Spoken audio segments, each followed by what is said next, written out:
Good morning, afternoon, evening, wherever you are, and welcome to FreeThought Hour.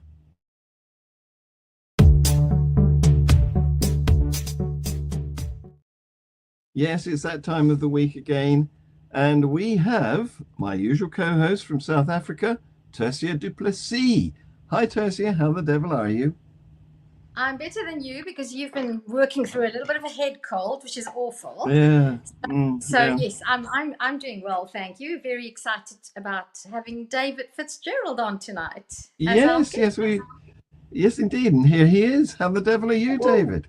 Hello, great to be here. I'm delighted. We're And we're What more time? delighted.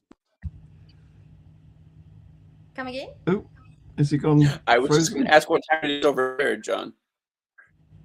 We have 8:30 here, 8:30 Yeah, p.m. And Tersia has 9:30 p.m. No, And if 10 you're the 10:30. We have 10:30, 10:30 are you? p.m. uh, Okay, right. That's because we haven't gone to summertime yet. We're still on our winter time. Yeah, gotcha. we've got that to look And forward to. I have to do this right at the beginning because I promised David that I would teach him some prime Afrikaans swear words.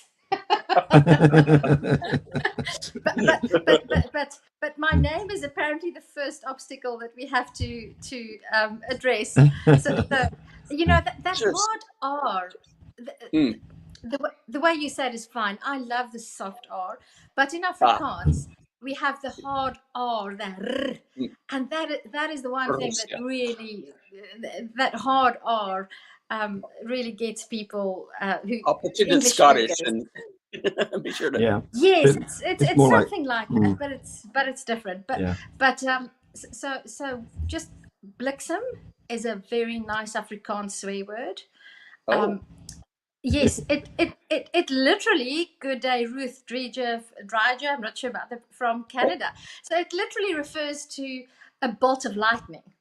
oh, Um, so, nice. so it, and this is perhaps a nice segue because I think that the fact that it's a swear word, bliksem, as a bolt of lightning, reverts back to maybe the time when Zeus would, Mm, like, a bolt of Mm, lightning. So, mm, so when mhm. something happens, when you get a fright, you Mm. especially if you get a poor bliksem, it's funny you say Yeah, that yeah. because in Breton, in Brittany, the Celtic language, one of their swear Mm. words is thunderbolt.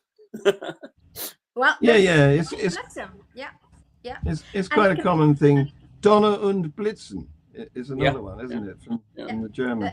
Yeah. that's it. Yeah. So hopefully Mm. there won't be any bolts from the blue that hit us tonight. Hopefully everything will go well. And so John has given me permission because he has a bit of a sore throat and he's a Oh bit no. deaf. He's got a bit of a head cold. So but hello Johan. Kotze, hi from South Africa's west coast. Thank you for all the viewers. I hope we get many more.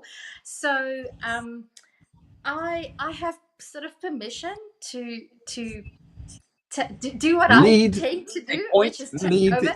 And so, lead so, the interview. Yes, yes. so I'll David, do the backstage stuff. Okay. and you can stop me whenever you want to pop in. But so David, I am a little bit starstruck tonight because yes, I really am, because I've been following your work and watching what you've been doing for at least 10 years, and the whole concept of mythicism, Yeah. to me it was I'm not sure. I don't know if I've mellowed or I I don't know. There was a time when I would definitely describe myself as a mythicist, Mm. but I've sort of come to the conclusion: does it really matter? And that's the first question I want to ask you: does it really matter? Because even if Jesus existed, I Right. think he was definitely not the Son of God. He didn't walk on water. He Right. didn't perform any miracles. So Right. does it really matter? I think an Whether argument could be made that it does not matter whatsoever. It's only important if Jesus is important, and maybe he's not that important. Um, the thing that is important about it, to take my tongue out of my cheek, um, is that everything we learn in the back and forth between the people who insist, oh no, there was a Jesus, he wasn't the Son of God, but there was a guy named Jesus, and the people say, well, let's kick the tires on that a little more and check and see if it is. everything we learn in the back and forth between that helps debunk anybody who says, oh yes, there was a Jesus and he knows, I know how he wants you to behave and think and vote. Because I love how Robert Price put it. It says, for all intents and purposes, even if there had been a Jesus, there's not one anymore, because everything we think we know about this guy, it does not have anything to do with anyone who was really alive in the first century. Yeah. And Bart Ehrman, who's like the most famous historicist of Jesus, saying, "Oh no, there definitely was a Jesus." I reviewed a debate he did recently, can we trust the New Testament on the historical Jesus? And it sounded like I was having the debate, because we were exactly in lockstep, 100%. And yeah, he makes the point very well. It's like, yeah, the Gospels are worthless for,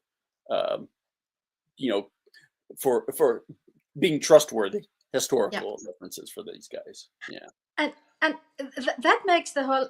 That's why I do think that the discussion around mythicism is important. It really is important, because if there was a real Jesus, then the sources that we use to give evidence for him should have been very different.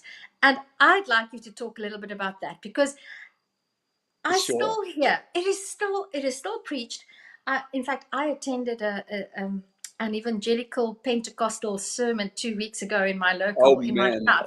It was a first for me, because I grew up in a Calvinist, in Calvinism, which is a very different theological animal, to say the least. I went to the supernatural. It was billed as a supernatural evening where you would experience God, and the number of times I still hear, and even in all the Afrikaans churches in the sphere that I move in, the Gospels are the true evidence for the existence of Jesus. Yep. And the one thing that I really appreciate about the work that you do is showing how the Gospels are absolutely not trustworthy. But then you go one step further. Yeah, exactly. They don't even agree with each other. That's the thing. Yes, yeah, absolutely. Yeah. And the ones who say, "Oh, but look at these historical details are so detailed and so historic," until you compare it and says, John's gospel says something completely different from the synoptic gospels. It's like, you can't have both ways. Matthew's nativity story and Luke's nativity story are not the same nativity story at all. And it's amazing how we've been able to blend them over the years at children's Christmas pageants to make it one big story, when it's like, no. From the and then you've got in the pageants, the talking donkey, the little sure. Come on.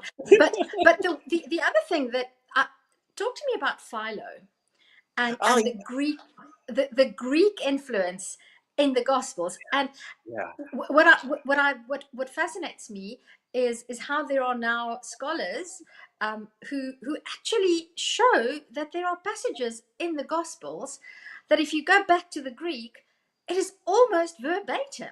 And that's not even talking about the imagery and the metaphors and the puns that work only in Greek.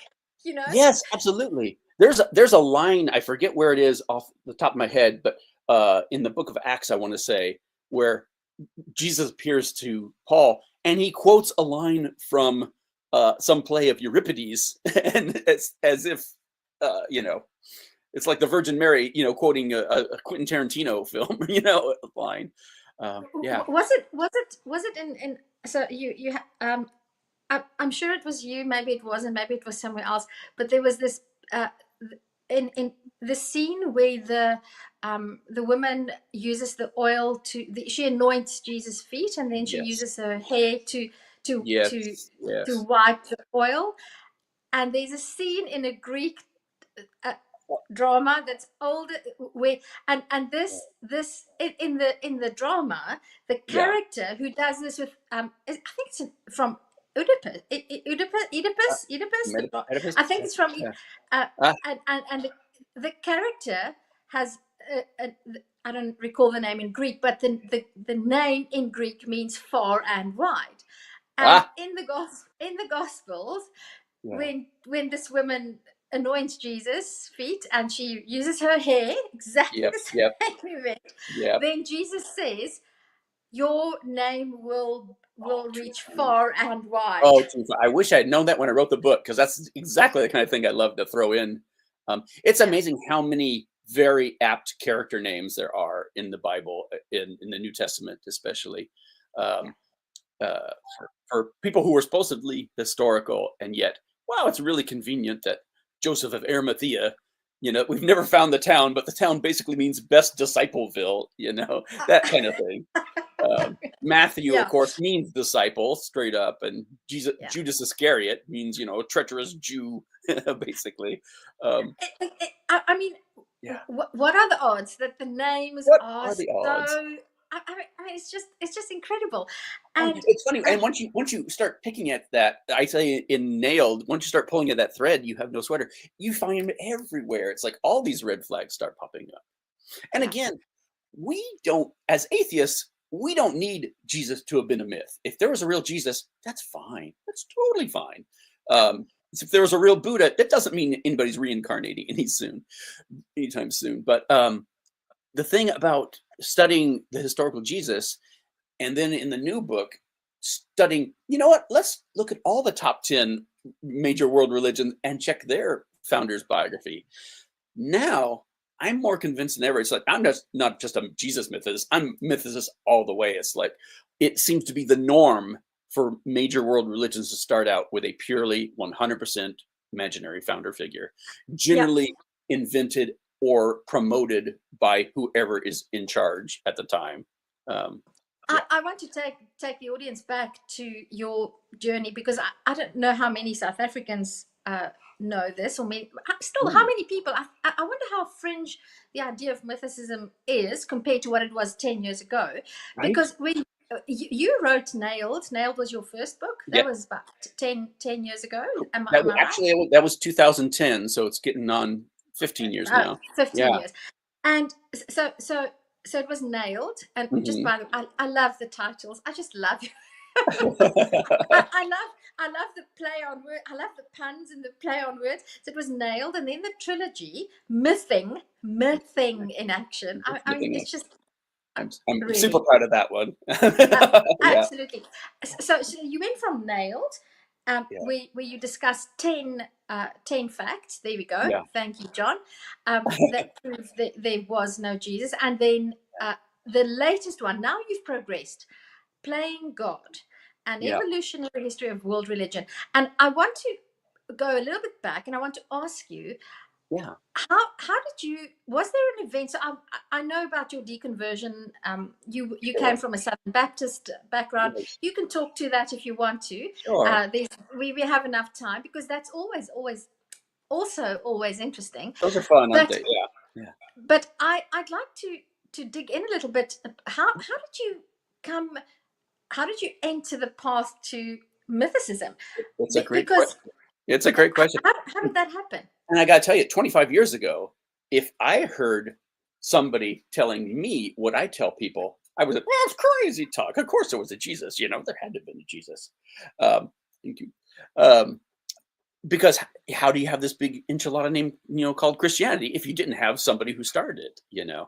Um, and so it never even crossed my mind that there was no Jesus until I got curious about looking at those four gospels and realizing, hey, these are not talking about the same guy at all. And when they're either in lockstep with each other, cutting and pasting, or they're going completely incompatible directions.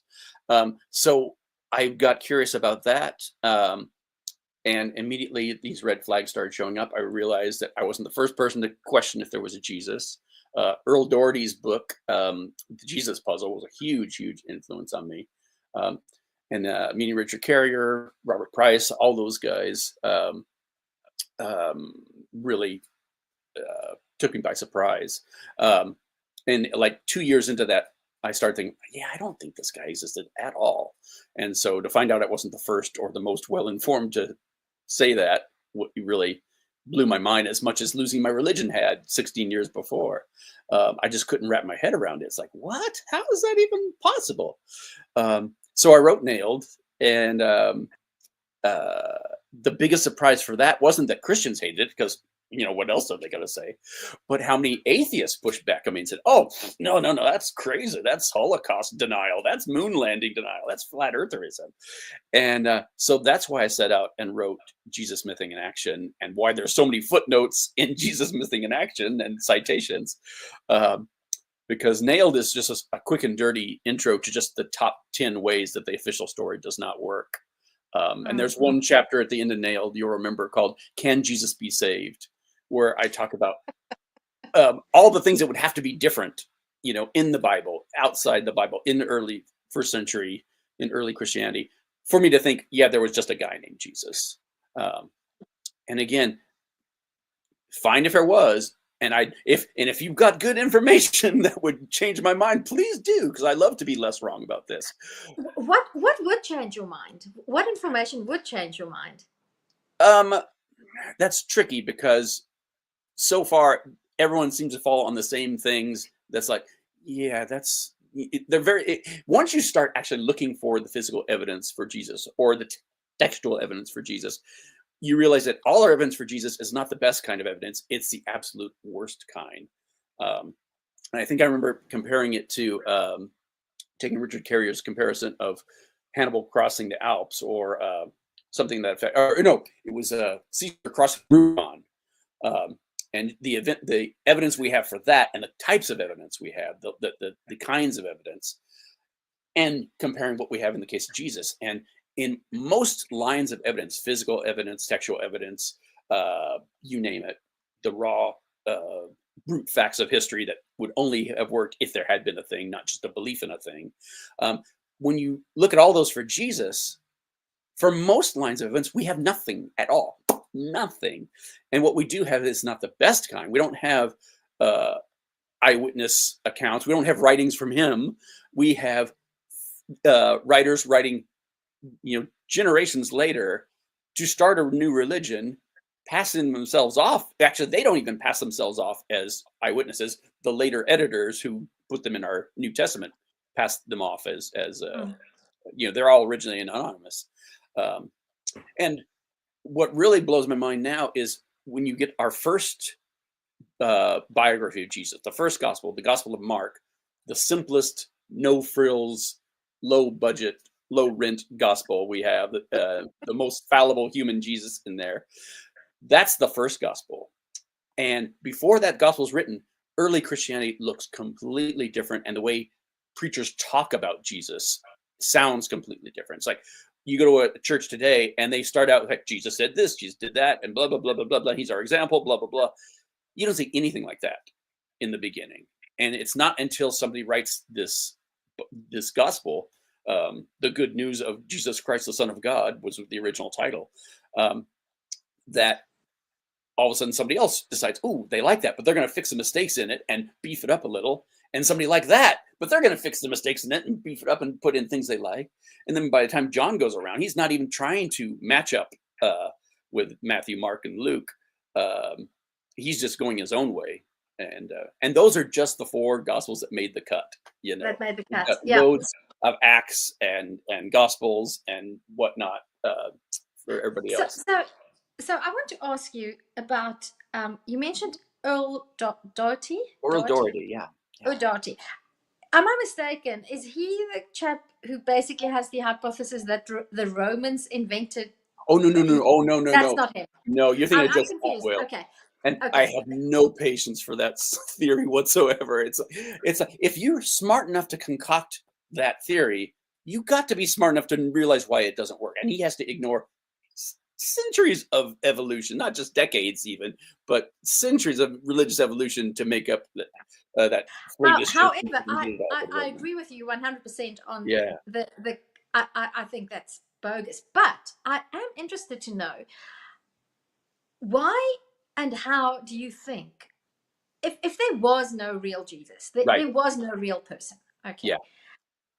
How do these myths start. Now, Yeah. I can get the stories about the Odin and Thor and Zeus. I Sure. can get Sure. that. But how do these myths? I'm not. I don't know how. I don't. Yeah. I don't even have a hypothesis. But Yeah. I'm also not convinced that it's some person somewhere who has this malicious plan to control Oh, right. people. No, I don't absolutely think it's not. I don't think it's No. that. Yeah, But that's more but Joseph Smith and the origins of Mormonism sort of a thing. It's like, that's yeah, right. Yeah. yeah, it's hard to But argue otherwise for that. But yeah, in early Christianity, what seems to be happening there is that Christianity is a mystery faith, a Jewish version of the mystery faiths. And what I mean by that is in the Hellenistic world, after Alexander the Great's conquests, there were these religious cults, for lack of a better word, called mystery faiths, and the oldest ones go back, 1,000 years plus. But during the Hellenistic period, especially, when you all of a sudden you have this cosmopolitan, multicultural, multilingual empire, the idea of a pantheon way up there of your native gods wasn't such a great. It didn't have the resonance it used to, and the new sexy idea in religion was the idea of a transcendent God, of one who's above everything and loves us all equally. And that turned into a thing called the mystery faiths, where they would take existing gods like Mithras, like Isis, you name it, and they would reboot them as personal savior gods. They weren't suddenly up on Mountain Olympus. Now they lived in your heart, and if you had the rituals like the baptism, like the Lord or the Lady's Supper, and things like that, you'd follow, and you knew the secret handshakes and the secret words and all that. You would go. They would grant you a good life in this world and conquer death in some way, depending on the cult, in the next life. You're talking about the change from polytheism to monotheism. Yes, and in the book. Oh, sorry. Go ahead. Go ahead. I think it's simply a case of it's a better business. It definitely is a better business model, and especially if you are the head of a empire that has more than one religion, more than one language, more than one culture, you see less and less of the old animism where it's like, oh, here's our hill god, here's our mountain god, here's our river god. It's like, no, this is the above it all everything God, who is the God of everything and everybody. So there's definitely this trend, this global trend at that time towards monotheism and towards transcendence and towards morality. Earliest religions, the emphasis isn't on morality, but by the time we get into this period, when you get these empires, then morality becomes a crucial part of that. Yeah. And it must be important. Well, we know it is. Every culture, even every region, sometimes in the world, we love myths. We love stories, Sure. and stories are myths. Yep. And so I think if we have an appreciation for the importance of myth making, yep. Even in the modern world, we have myths. I mean, in South Africa, we have the myth of the Springbok rugby team of 1995. I don't know if you saw the movie with Matt Damon. That's modern myth making. Yeah. With the purpose of creating social cohesion. So the only difference between the religions is that it's social cohesion and social coercion or control. Yep. Yeah, on absolutely. a much grander scale. Absolutely. I couldn't agree more. And that's why it's so powerful.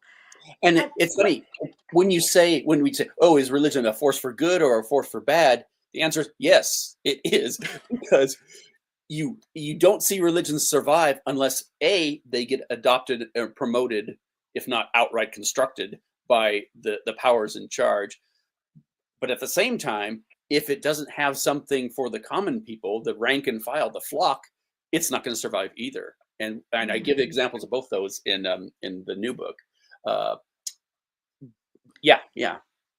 I want to ask you about something totally different, and that is, just go ahead, John.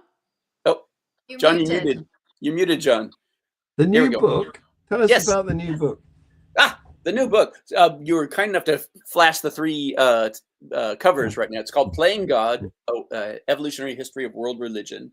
So it's the last of the trilogy. It's another trilogy shoehorned into the Complete Heretic's Guide to Western Religion series. For some reason, I've developed a horrible habit of setting out to write one book, and they turn into trilogy. And that's happened to me twice now. It happens. Yes, it does. There they are. So, Volume 1, The Evolution of God, talks about what we've been talking about, that change from the religious stages that all world religions seem to have gone through, all across the board, everywhere, whether they're big or small. And it's interesting, as societies progress from little hunter-gatherer caveman tribes to clans, to kingdoms, to fiefdoms, to city-states, to empires, you get the gods they worship become different, and the religion becomes different. And so, for instance, it's no surprise that when Christianity comes around, all of a sudden Jehovah, Yahweh, has a son, just like all these other demigods and demigoddesses at the time. But you wouldn't have seen that, say in ancient Hebrew, the ancient Hebrew period. No. And the other books, in the trilogy for Playing God, goes right into the top 10 religions, especially about Judaism and about Islam. And Judaism, one thing I like to do in that, and I do in that book, is talk about who's real and who's not in the Old Testament. Because we tend to at least think that there's some sort of kernel of truth behind the history, quote unquote, of biblical history. And there's been such a sea change in that throughout the last part of the 20th century and the 25 years plus since, where the more we learn, especially about other cultures that are surrounding us, as we come across libraries from Elba and Ugarit and the Assyrian records, we see, this story about Noah, that comes from this older story that's in the Epic of Gilgamesh, that's Utnapishtim. We see how much Yahweh looks a lot like the Persian god Ahura Mazda. And in fact, it's sort of an open secret in religious studies that Zoroastrianism, this Persian religion, is the granddaddy of Judaism, of Christianity, of Islam. We would not have any of those Abrahamic faiths were it not for Zoroastrianism. And Christians don't seem to be able to see that, but objective observers, it's like, wow, that's hard you have to be a super kind of stubborn to not see that. Were you ever a Christian, David? Oh, yes. I was raised in the one true faith, Southern Baptist. And you said we have time for the story, so let me indulge me a second. Go ahead, please. So what happened to me was there was a woman involved, and the way we would flirt with each other, this is in college, I was about 20 years old. The way we would flirt with each other is we'd have theological arguments. So I would always give her the proper orthodox, Southern Baptist answer to everything, and she'd give me the hippy dippy, Renaissance fair Earth Mother answer to things. And one day we're going at it, and she goes, "Well, Dave, the Hindu religion is like 3,000 years older than Christianity." And I was all set to jump down her case, and I stopped, and before a word could come out of my mouth, I realized, I have no idea if Hinduism is older than Christianity or not. Turns out it is. What a shock.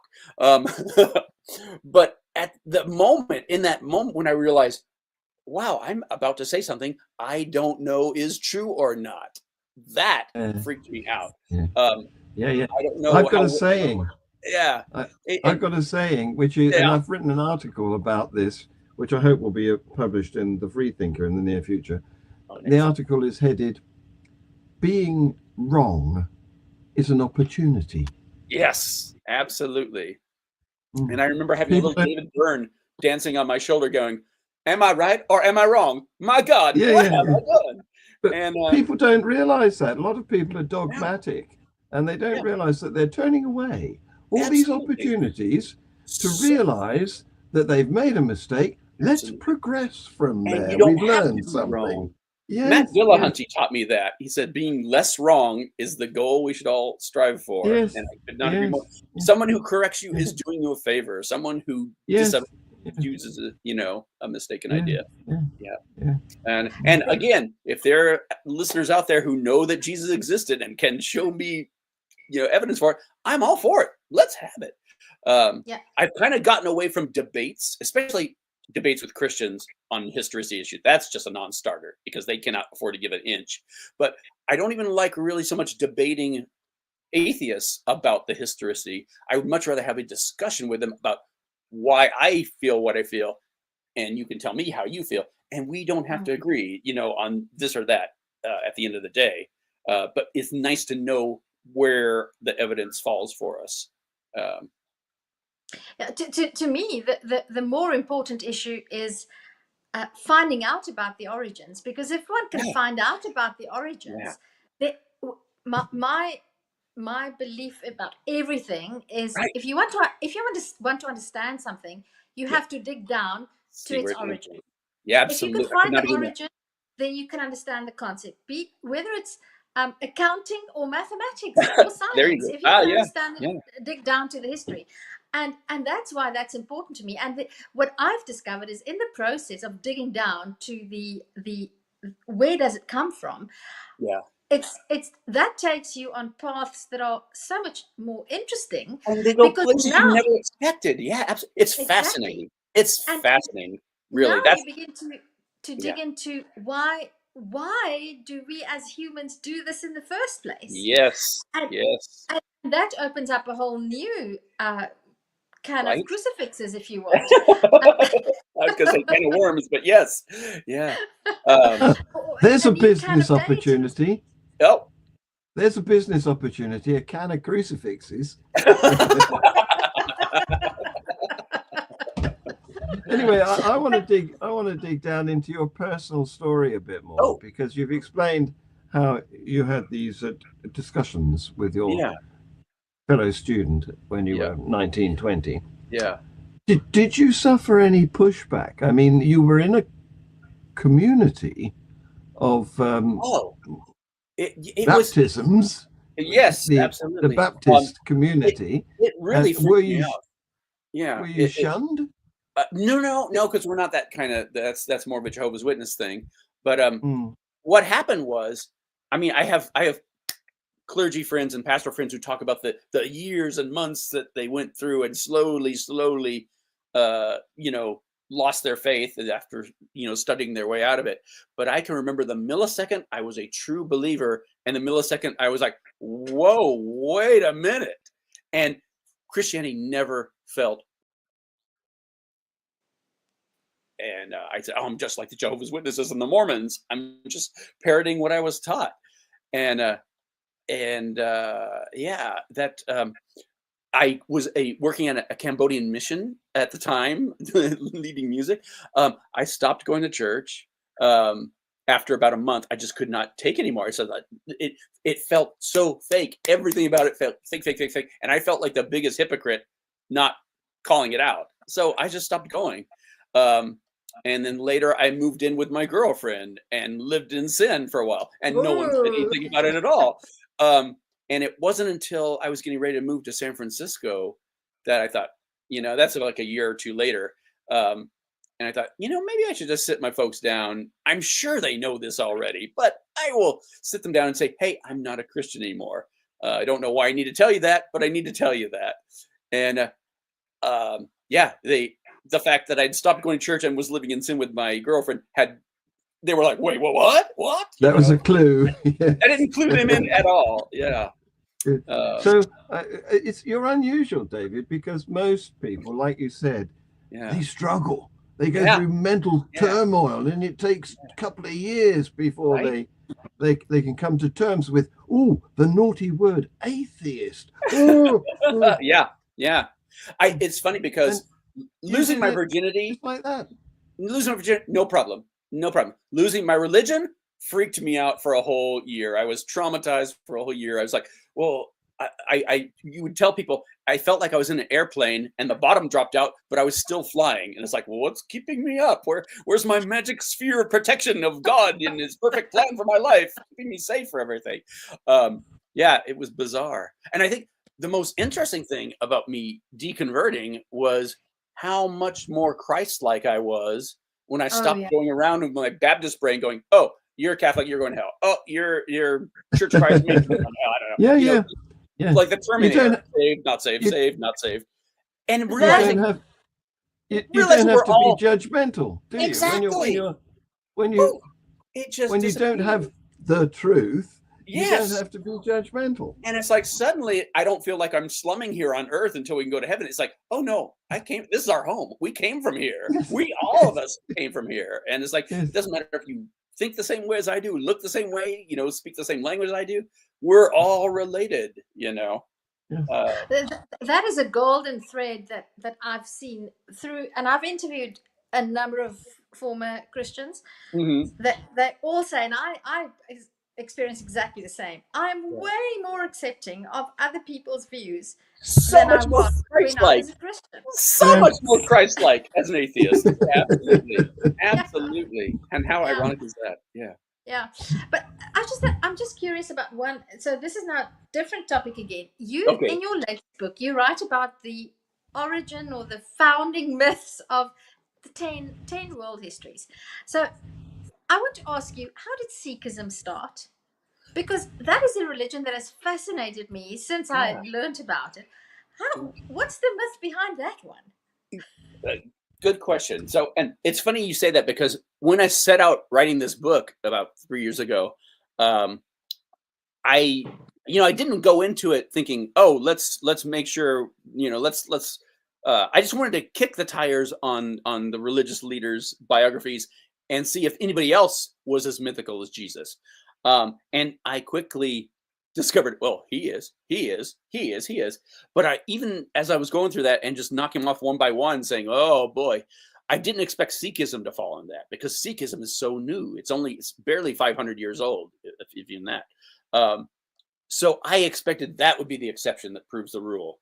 And yet what I found out instead was they famously are founded by this series of 10 gurus, but their scripture is all written by the 5th guru, and everybody from 1 to 5 seems to be more mythical as you go in. Like the founding father of Sikhism, Guru Nanak, has conversations with giant fish and goes to Mecca and puts his feet up, and the whole world turns so his feet are aligned the right way. These just crazy stuff. He goes into a river and then comes out 3 days later.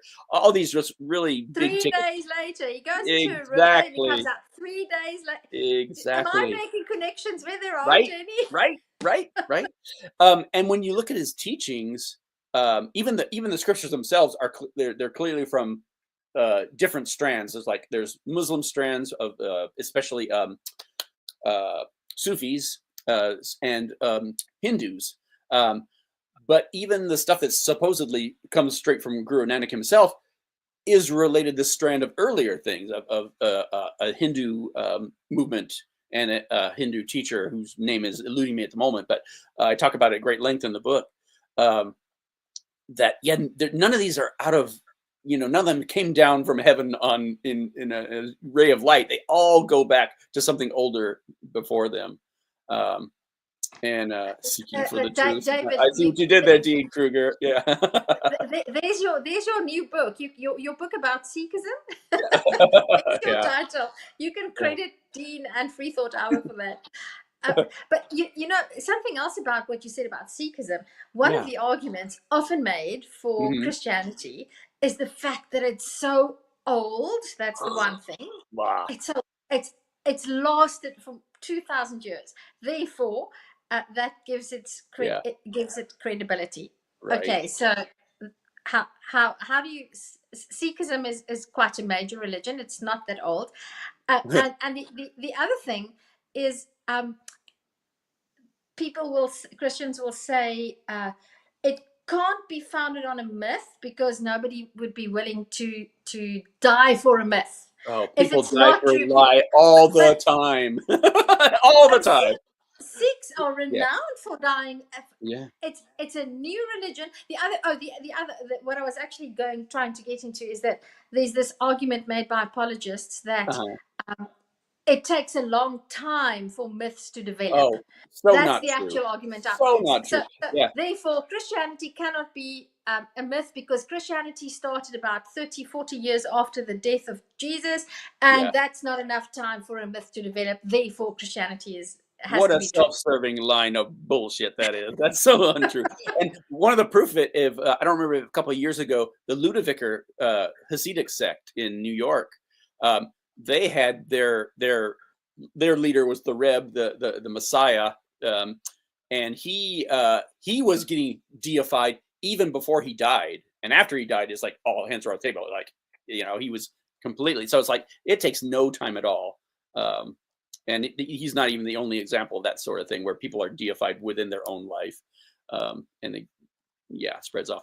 The Christian apologists, it's just adorable how they will just pin their hope on any lame ass argument they can, whether it makes sense or not. And have you ever debated Christian apologists on this topic? Oh God, yes, yeah. But again, I on all kinds of topics, and I'm sure I will in the future. But I hate doing historicity debates with Christians because they cannot give an inch. They can't even. They at least atheists can for argument's sake accept it. But Christians, it's kryptonite for them. They just cannot. What was the most fun debate you've had? Oh gosh. And what was the most painful? Have you ever walked out of a debate? Have you ever said no? Listen. I've never walked out of a debate, but I've been tempted to walk out of a debate sometimes.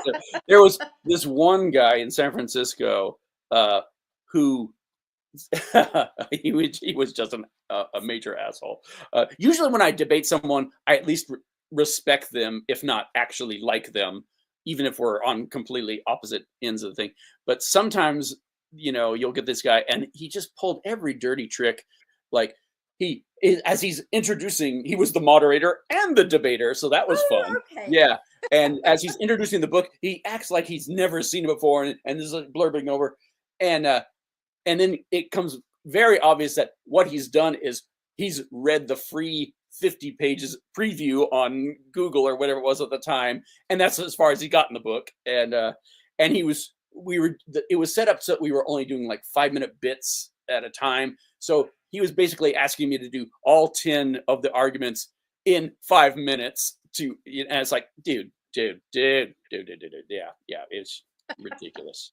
Do you write only books about religion and faith? Have you written any other books? Anything else? Well, in fact, I have. Well, tell us. I've also written science fiction. My wife and I have written a science fiction trilogy called Time Shards that I'm super, super proud of. Very fun, and it has all these very character driven, and it's kind of a sort of a time travel post-apocalyptic mashup, and it's probably my favorite book I've ever done. We just wrote a fantasy novel that we turned in, a dark fantasy novel that's coming out this year at some point. And I've also written erotica. I had a whole career as a erotica writer under the name Kilt Kilpatrick for the longest time, and it's funny because there was a time when Did you have the main characters have religious discussions in the nude? Well, you laugh, but I did have a story about a girl who seduces 2 Mormon missionaries, and another story took place in the British Raj, and there's a Christian character, the husband character, who's just really awful. So I did manage to fold in some religious themes, mostly making fun of religion or being really cruel about religion. Well, I am going to look for that story about the girl that with the 2 Mormon missionaries. I'm going to look for that. The story's called Later Days Saints. I love that. That sounds like fun. It's funny. For the longest time, I did not want anyone to know that Dave Fitzgerald, respectable biblical historian, was also Kilt Kilpatrick, smut peddler. Until I found out, like, if you're a Christian, I'm just, a lost cause already. But the atheists don't mind; they like it. It's like then I start. Okay, I'm telling everybody now. So, yeah. Well, if it puts food on the table, why not? I mean, I think on that topic, Yeah. this is something I did not anticipate at all. But on that topic, when I was still religious, so I used to, I never, I have to, I don't know if this is a confession or but there's a series of books. It was, the one was about, I don't it's not Corin Armstrong. No, it's fiction, but it's this author takes like historical fiction or no, she takes themes like Hosea.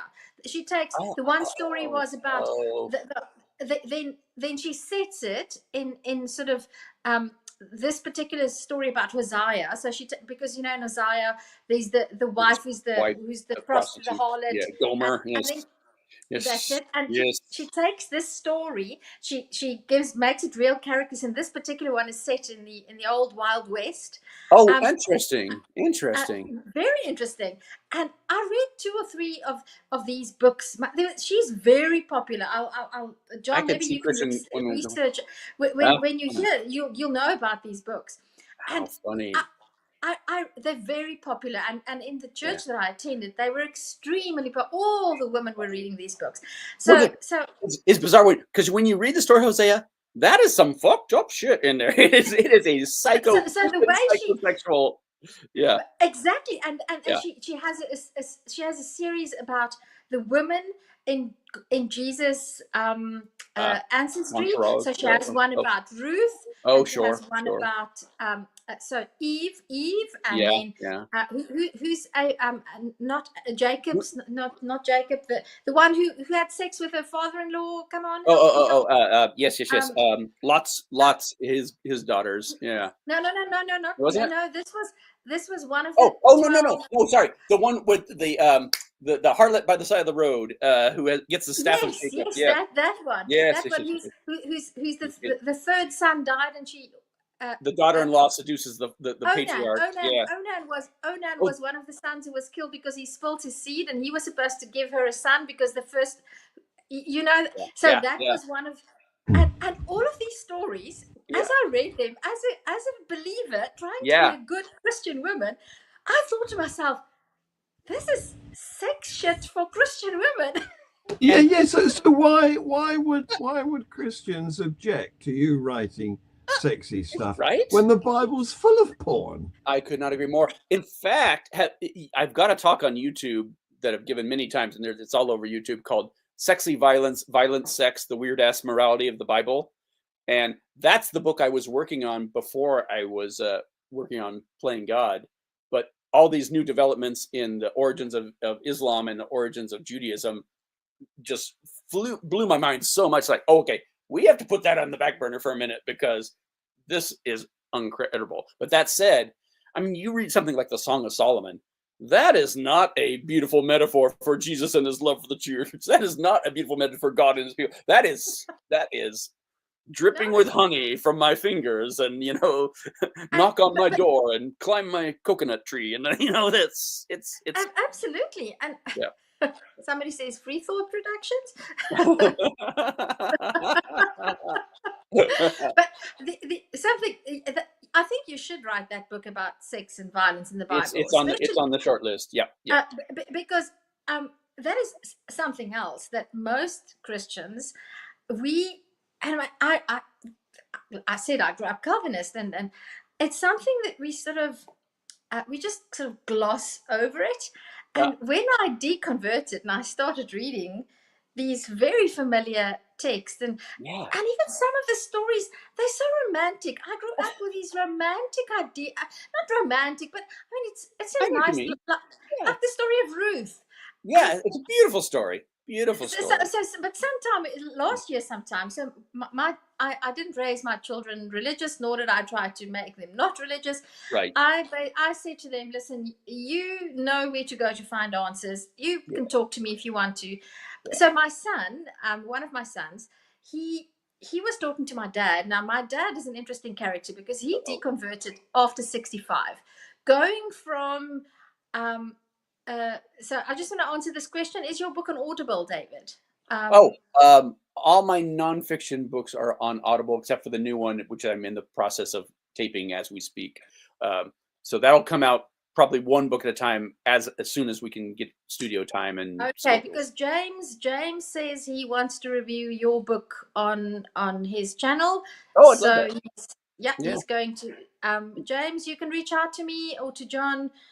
We could perhaps put you in contact with David, and Absolutely. you can arrange something that's and after the show, if anybody has questions or anything like that and wants to get a hold of me, find me on Facebook or shoot me an email at everybodylovesdave@gmail.com, and I'm totally happy about that. Yeah. Okay. But so my father deconverted after 65.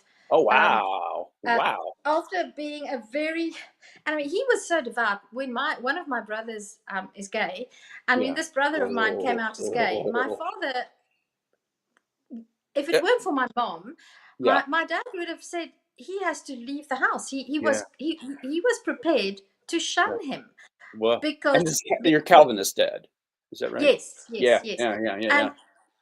And then it just got worse. You know, I deconverted, my youngest brother deconverted, and this was terrible for my dad.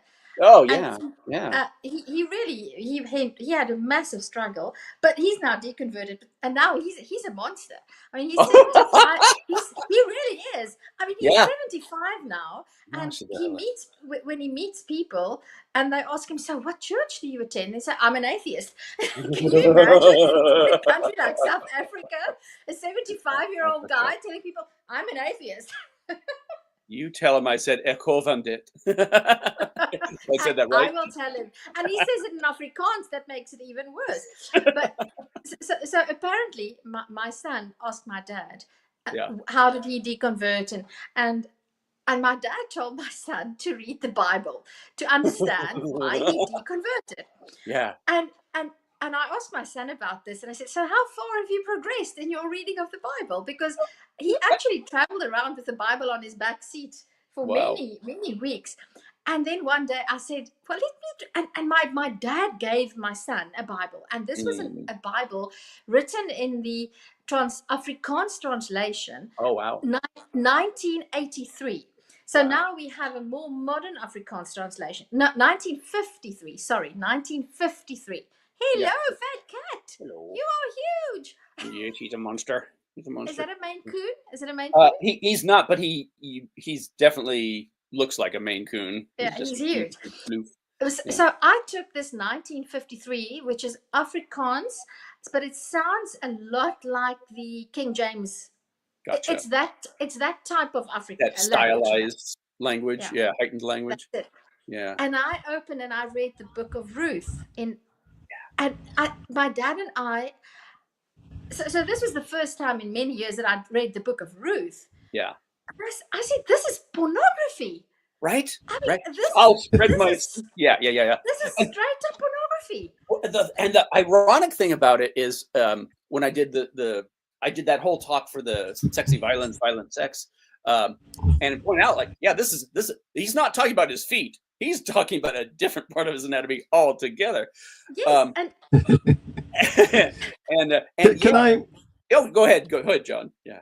I wanted to bring something to this Bible conversation because I'm not sure whether you are aware, but there was a Bible that was written probably by some English colonizers that was specifically written. It's the slave Bible. Oh, yes. And it says all the bits about how slaves should obey their masters. Yeah. So it's a very slim volume because they've expurgated all the other bits that they don't want. But I'm just wondering whether maybe that's something that you should address as an author of. Well, honestly, my friend Jeremiah Camara has got a movie called Contradiction where he talks about slave sermons and slave scripture. Especially from the American context, but absolutely the whole because for the longest time slaves couldn't read at all, so this was something for them to be read to, read to them, and that just to come full circle, the continuous myth making Yes. not only Christians. Hello, Jason Freer, another Canadian popping in. Welcome. Oh, nice Jason. to see you. Hello. We've got 2 Canadians. That's cool, hey? Nice. But so we, not only am I almost 100% convinced that Jesus, the character, is a myth. Yes. The myth making never ends, and that is something that struck me when I started to read about my own religion. Yeah. How there's constantly new interpretations. Yeah. There's the character changes, and I think that's perhaps the ultimate takeaway for me, is that even if there was a Jesus, he has become so mythical that exactly that he is a myth. And exactly. if there was this one person who was crucified, which to me it just seems more and more obscure that it could have happened that way, then the mything has never stopped. The mything is it's just a continuous process. and as time, and now I mean, even politicians like Donald Trump is becoming part of the myth. Absolutely. QAnon, that is a whole brand new religion in its infancy now, and who knows what the world's going to look like in a year, 5 months, 6 months, 50 years from now. But you're absolutely right. I mean, the Trump Bible and all these crazy ass evangelical books that are basically equating Trump with Jesus, which is like, if there was a real Jesus, he would be rolling over in his grave. Just, absolutely. I have one, maybe 2 last questions. Do you have a favorite YouTuber? Do you watch YouTube videos? Do you have a favorite channel? Maybe a blast from the past. So somebody, I'm just thinking, when you so something like Dark Matter 2525 or non-stamp collector. Non-stamp collector. Do you have a favorite channel or a favorite? I've been on Derek Lambert's Myth Vision podcast quite a few times, and I'm really fond of him. He had me and Bryce Blankenagel from Naked Mormonism do a podcast on the secret history of Mormonism, and we thought, oh yeah, we could do that. I guess we'd get 5-6 episodes out of it. We got to episode 29, and I don't think we'd even made it to Utah at that point. So just about Mormonism. Yeah. John Smith was real. John Smith was a real person. Absolutely. And again, there's nothing implausible about our Jesus being a real guy. It's simply that when we look at the evidence, it seems to be a literary creation right out of the box. It started out as this Jewish version of Mystery Face, and then somebody wrote a story about him. And from there, boom, that's when it really takes off. But it would not surprise me at all if John the Baptist turned out to be the same thing, or if Christianity was a spin-off of the John the Baptist cult. But if I had to put money on it, of only one of them being real, I would say, no, it's probably John the Baptist who's real. Would not shock me if they were both completely mythical. Yeah, but because there's not much said about John the Baptist. So, and what is said is completely more. I mean, it's plausible that there could have been such a person, and he had an impact. And have me come back, and we could talk about that all night too, because there's so many little things. It's like, well, and there's this, and there's this, and there's this, But then, or you can just read Playing God, because I get into that as well. Same thing with the whole, was Paul real or not? It's like some people argue that Paul was real. And part of the problem with that is that we don't have one Paul. We have 4 Pauls in the New Testament. And 3 of them are fake. Only one's real, and it's the one we don't like so much. And even the genuine Paul has been edited, re-edited, and mashed up from different letters. So it gets problematic really fast. Again, and stuff is fascinating. It's fascinating to see how this sausage gets put together, And what I'd like to be the final takeaway is, I would just like everybody to be encouraged, especially if you're a believer, explore your own myths, because our myths give us insights into our psyches. And if we stop making our myths more powerful than they really are, then the world will be a better place, because myths are vital in our human societies. They're really important, and I value myths. But it's they when should be you seen recognize them for what they are. for what they There's are. beautiful Yeah. truth in Winnie the Pooh and Aesop's fables and Absolutely. Lord of the Rings. You name it, it never ends. But we don't need to build our laws around it and crucify unbelievers and burn witches over them. Yeah, exactly. That's when it gets. Well, we think we don't need to, but that's not everybody's opinion. Take a look at when it's finished loading up. Is it going to finish in time?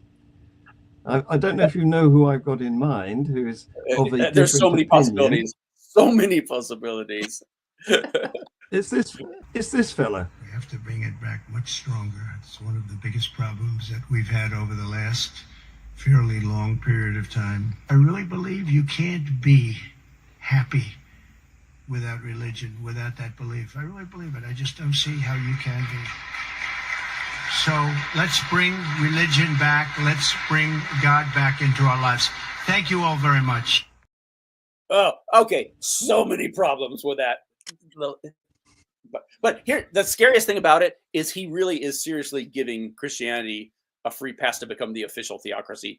And that worries me as a well-known heretic in the United States. Oh, yeah. Who travels to all the red states, you know. Yeah. Contrary to what the president of the USA has said about countries in Africa, South Africa is not a shithole country. We have really nice people here, really nice weather, and you can say buy a donkey, asseblief, and bliksem in Afrikaans, so you'll be right at home. Perfect. And on that note, John is going to cut me off now, because thank you for being so generous with your time, David. My absolute pleasure. Absolute pleasure. Did I say it right? 100%. and there'll be another show at this time next week. Super. Yep. Thank you very much, David. Thank you, viewers. Thank you all. Thank you, David. Take care now. I'll get to the outro in a minute. Oh, come on. Oh, that awkward. Here we go. Oh, we want to break free. Yeah, we want to break free.